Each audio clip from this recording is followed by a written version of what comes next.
शांति। आज 18 सितंबर 2021 के बाबा के मधुर महावाक्य सुनेंगे। मीठे बच्चे, चैरिटी बिगिंस एट होम। अपने परिवार वालों को ज्ञान सुनाओ, अपने हमजिन्स का कल्याण करो। आज की मुरली से प्रश्न है, किस श्रीमत का पालन करने वाले बच्चे अपनी अवस्था को एक रस बना सकते हैं? उत्तर है, अवस्था को एक रस बनाने के लिए बाप की श्रीमत है, बच्चे रोज सवेरे सवेरे उठ बड़े प्यार से बाप को याद करो, अपने को आत्मा समझो और बाबा जो सुनाते हैं उसे सुनो। अगर याद नहीं करेंगे तो फालतू ख्यालात चलेंगे, व्यर्थ संकल्प आएंगे। इसलिए बाबा राय देते हैं, बच्चे रोज सवेरे सवेरे उठ अपने आप से प्रतिज्ञा करो कि चलते फिरते खाते भोजन बनाते एक बाप को ही याद करेंगे। ओम शांति। मीठे मीठे बच्चे जानते हैं कि रूहानी बाप है सभी रूहों का बाप, जो सबसे ऊंचते ऊंच है। उनको ही शिवाय नमः कहते हैं, फादर भी कहते हैं। वह बाप स्वर्ग का रचयिता है, जिसको पतित पावन ज्ञान का सागर कहा जाता है। अब तुम समझते हो, हम उनके साथ बैठे हैं। यह तुम बच्चों को समझाना है। जैसे कहीं पर एक गीता पाठशाला में एक कृष्ण का लंबा चित्र 6 फुट का था। बाबा कहीं गए होंगे तो बाबा ने देखा उस गीता पाठशाला में कि कृष्ण का लंबा चित्र 6 फुट का था। अब कृष्ण तो वास्तव में छोटा ही दिखाते हैं, फिर कहते हैं गीता का भगवान था। तो भला गीता कब सुनाई? बचपन में, वह जब 6 फुट का हुआ तब सुनाई। राधे और कृष्ण की जोड़ी थी। राधे कृष्ण की क्या लगती थी? राधे को भगवती और कृष्ण को भगवान कहते हैं। इन दोनों का क्या संबंध है, यह किसको पता नहीं है। कृष्ण ने गीता का उपदेश दिया, परंतु कब? जब तुम ऐसे ऐसे प्रश्न पूछेंगे तो मनुष्य समझ जाएंगे कि यह तो सिवाय ब्रह्मा कुमार कुमारियों के और कोई पूछ नहीं सकते। कोई भी बड़े बड़े राजाएं आदि जो भी है, वह सन्यासियों को देख पांव जरूर पड़ेंगे। किसी को भी पूछने की हिम्मत नहीं रहती है। बाबा कहे, बड़े बड़े सन्यासियों को देख करके राजाएं भी पांव पड़ेंगे, किसी को भी पूछने की हिम्मत ही नहीं रहती। तुम तो हिम्मत रखते हो। कहेंगे, ब्रह्मा कुमारियों में इतना ज्ञान है जो बैठ करके रचता और रचना की इतनी नॉलेज देते हैं, उनकी बायोग्राफी सुनाती है। तुम पूछ सकते हो कि शिव जयंती मनाते हो, पूजा आदि भी करते हो, तो जरूर वह कभी आया होगा, तब तो शिव जयंती मनाई जाती है। वह कब आया? शिव बाबा तो है निराकार, उनको अपना शरीर नहीं है। शिव जयंती मनाते हैं तो जरूर शरीर में आया होगा। निराकार की जयंती कैसे हो सकती है? आत्मा तो अमर है, जयंती कैसे हो सकती? निराकार है और आत्मा अमर है, तो उसकी जयंती कैसे हो सकती? जयंती तब मनाई जाती है जब मरे और जन्मे। आत्मा की जयंती नहीं होती। आत्मा तो अविनाशी है। ऐसे नहीं कहेंगे आत्मा की जयंती। शिव तो है निराकार, उनका चित्र लिंग का रखा जाता है। तो बच्चों को यह ख्यालात रहने चाहिए। यहां से अपने घर धंधे धोरी में जाने से यह बातें ही बुद्धि से निकल जाती है, चिंतन नहीं चलता।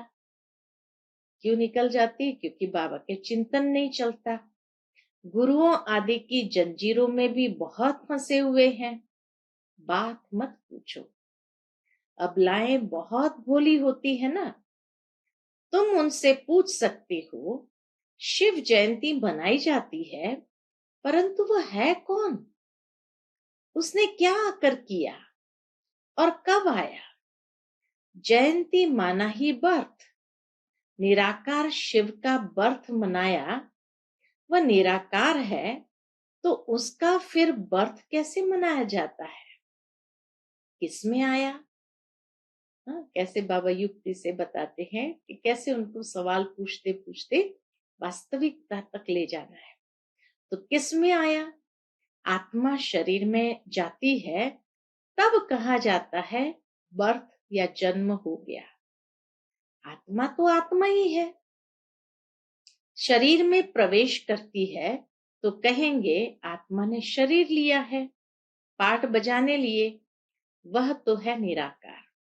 उसने जन्म कैसे लिया, किस में आया, उनको तो परमात्मा कहा जाता है, ये किसको भी पता नहीं है। बल बहुत शास्त्र आदि पढ़े हैं, परंतु कुछ भी पता नहीं है। अभी तुम ज्ञान से भरपूर हो, अभी तुमको ज्ञान ही सुनाना है। कोई कोई 2-3 वर्ष आते हैं, फिर अज्ञान की प्रवेशता हो जाती है। बाबा फिर अज्ञान को निकाल ज्ञान की धारणा कराते हैं। अब तुम बच्चों को ज्ञान दिया जाता है, परंतु पुरुष ज्ञान में, स्त्री अज्ञान में, तो जैसे हंस बगुले बन जाए। इसलिए पहले तो स्त्री को ज्ञान देना चाहिए। स्त्री पति को गुरु ईश्वर मानती है, तो स्त्री को गुरु की आज्ञा माननी चाहिए ना। ये यहाँ की बात है। वहां तो आज्ञा मानने न मानने का सवाल ही नहीं है। सतयुग त्रेता में तो आज्ञा मानने न मानने का सवाल ही नहीं है, सब प्यार से चलते हैं। वहां ऐसी कोई बात होती ही नहीं। तो चैरिटी बिगिंस एट होम। स्त्री ज्ञान में आती है, पति नहीं आता, तो क्या कर सकती है? भू भू करनी है। बच्चों को भी भू भू करना है। अपने हमजिन्स का कल्याण करे, उनको भी बताए बाप को याद करो। अब लड़ाई सामने खड़ी है। बाबा आया हुआ है, मनुष्य पुकारते हैं कि हे पतित पावन आओ। जबकि पतित दुनिया का विनाश होना है, तो तुम फिर पतित क्यों बनते हो? माता ज्ञान में है तो माता का काम है अपने हमजिन्स का कल्याण करना। अभी तुम बाप से 21 जन्म के लिए सारा राज्य लेते हो, तुमको कोई हाथ लगा न सके। तुम सारे विश्व के मालिक बनते हो। फर्क देखो कितना है। ऐसे वर्षा देने वाले को कितना याद करना चाहिए। यहाँ तो बहुत है। बाबा तो सब देखते हैं, तो बाबा कहे यहाँ तो बहुत है जो सारे दिन में शिव बाबा को याद ही नहीं करते हैं। सारा दिन घर के धंधे धोरी के लफड़ों में ही रहते हैं। नहीं तो सवेरे उठ बाप को बहुत प्रेम से याद करना चाहिए। बाबा सिखाते कैसे याद करना चाहिए। बाबा आपसे हम प्रतिज्ञा करते हैं, आपसे हम वर्षा जरूर लेंगे। कैसे मीठी मीठी रूहान मीठी मीठी बातें करनी है बाबा से। सवेरे सवेरे उठकर वो बाबा सिखाते हैं कि बाबा आपसे हम प्रतिज्ञा करते हैं, आपसे हम वर्षा जरूर लेंगे। बाबा आप कितने मीठे हो, आपकी याद से हमारे विकर्म विनाश होंगे।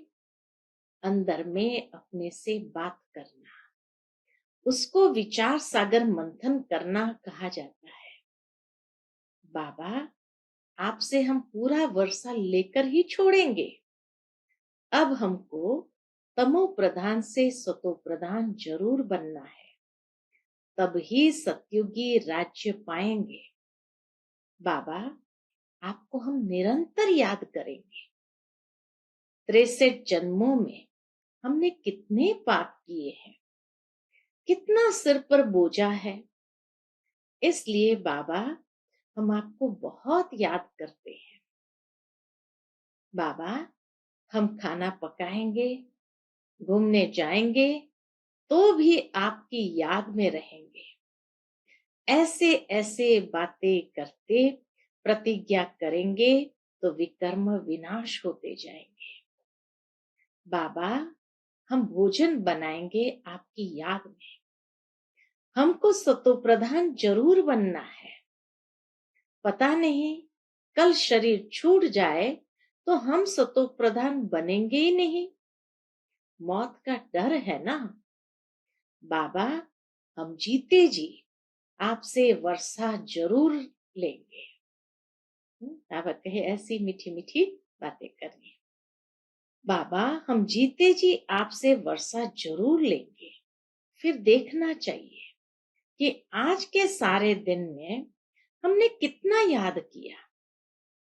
कोई भी हालत में याद की यात्रा में जरूर रहना है, गृहस्थ व्यवहार में भी रहना है, युक्ति से चलना है।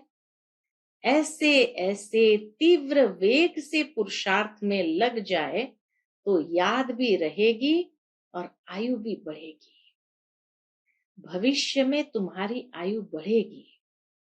याद नहीं करेंगे तो पद भी कम हो जाएगा।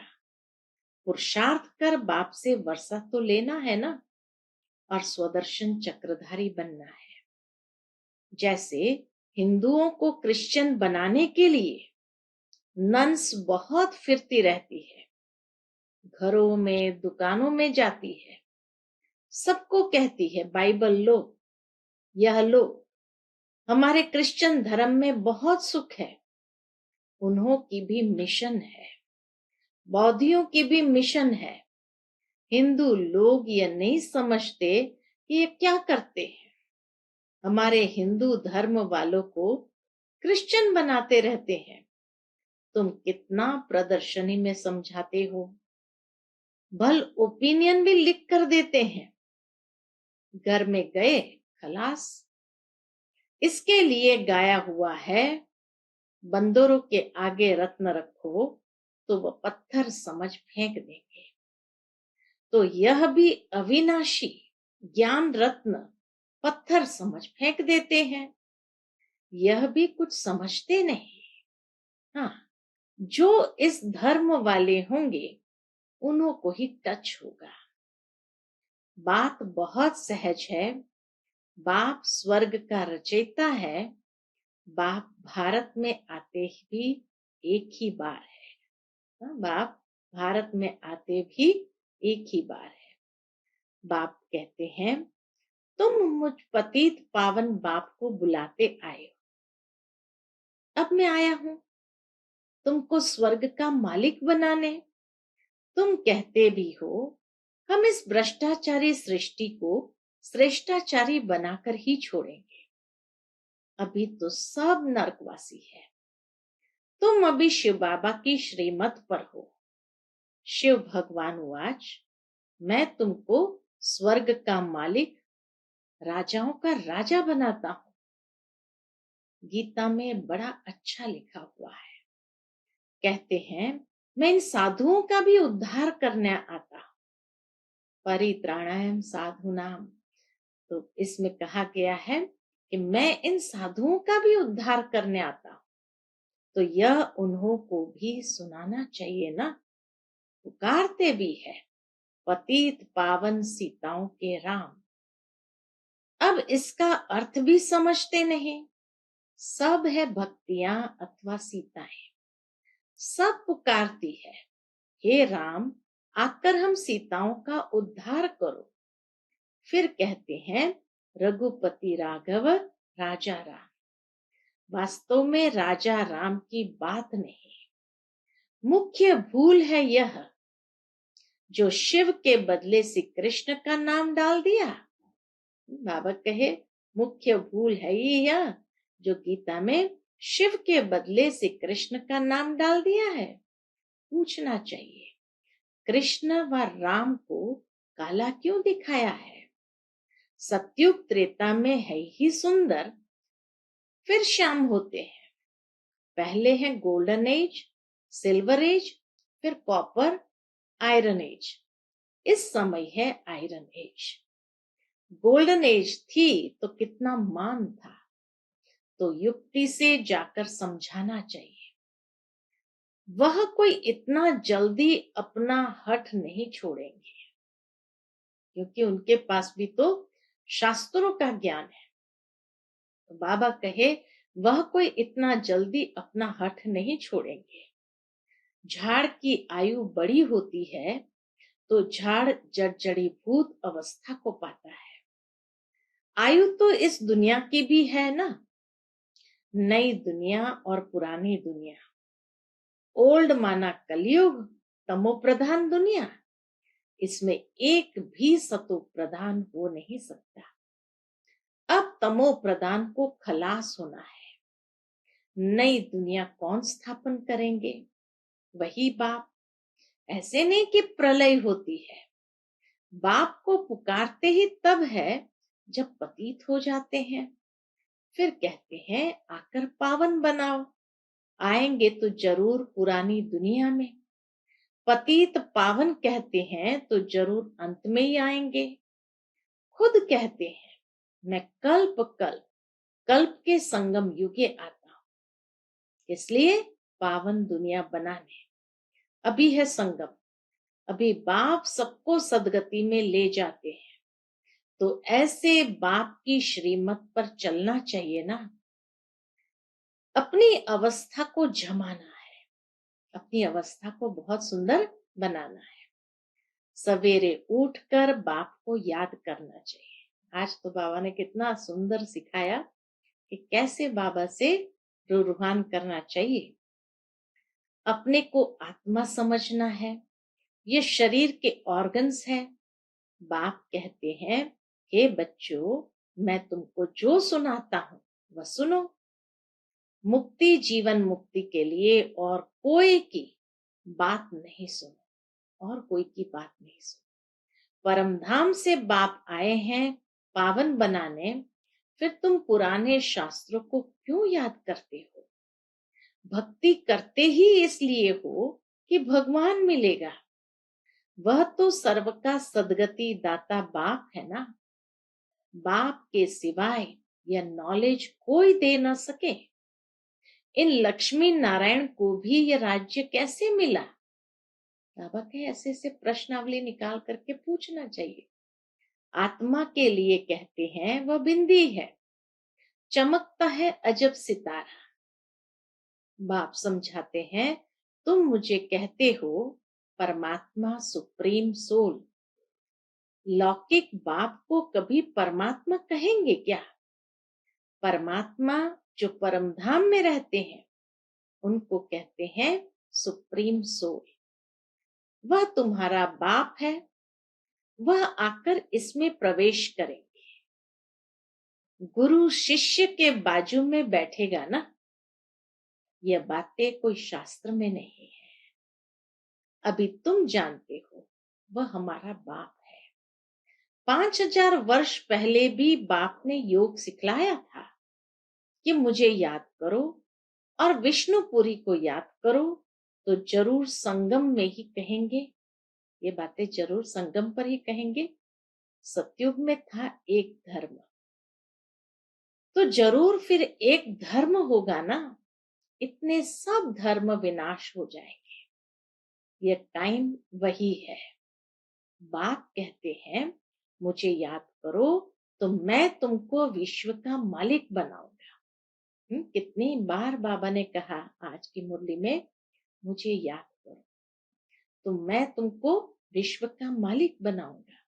बाप की याद से ही तुम तमो प्रधान से सतो प्रधान बनेंगे।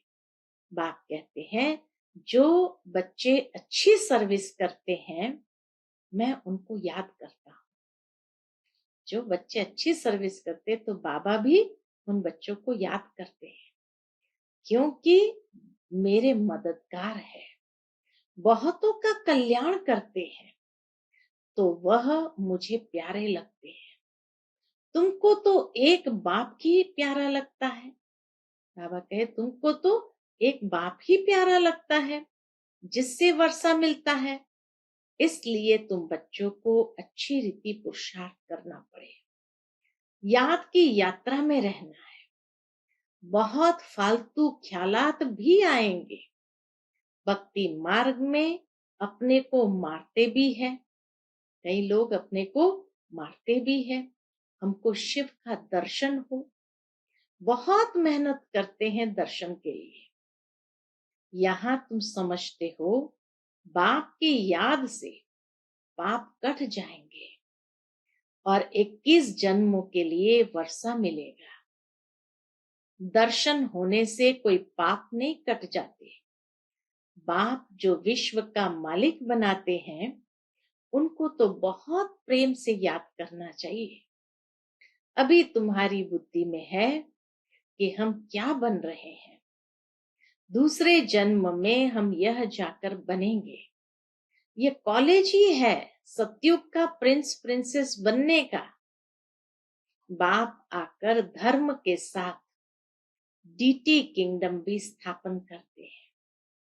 अच्छा, मीठे मीठे सिकिलते बच्चों प्रति माता पिता बाप दादा का याद प्यार और गुड मॉर्निंग। रूहानी बाप की रूहानी बच्चों को नमस्ते। हम सब रूहानी बच्चों की रूहानी माता पिता बाप दादा को याद प्यार गुड मॉर्निंग और नमस्ते नमस्ते। शुक्रिया बाबा, शुक्रिया। आज की मुरली से धारणा के लिए मुख्य सार है।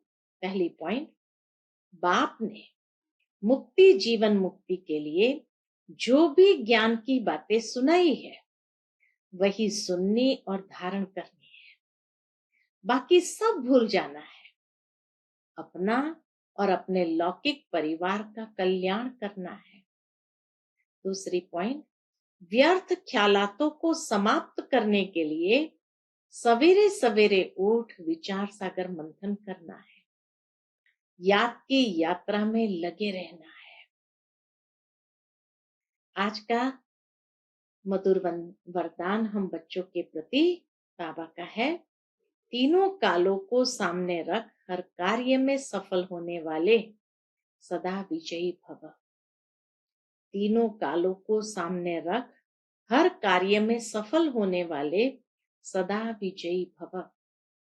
लौकिक रीति में भी जो समझदार होते हैं वह आगे पीछे सोच समझकर फिर कदम उठाते हैं। ऐसे यहाँ भी आप बच्चे जब कोई कार्य करते हो तो पहले तीनों कालों को सामने रखकर फिर करो। सिर्फ वर्तमान को नहीं देखो, बेहद की समझ धारण करो और विजयीपन के निश्चय के आधार पर व त्रिकालदर्शीपन के आधार पर हर कर्म करो व हर बोल बोलो, तब कहेंगे अलौकिक व असाधारण। आज का मधुर स्लोगन है, हद के किनारों को छोड़ एक बाप को सहारा बना लो तो पार हो जाएंगे। हद के किनारों को छोड़ एक बाप को सहारा बना लो तो पार हो जाएंगे। अच्छा, ओम शांति।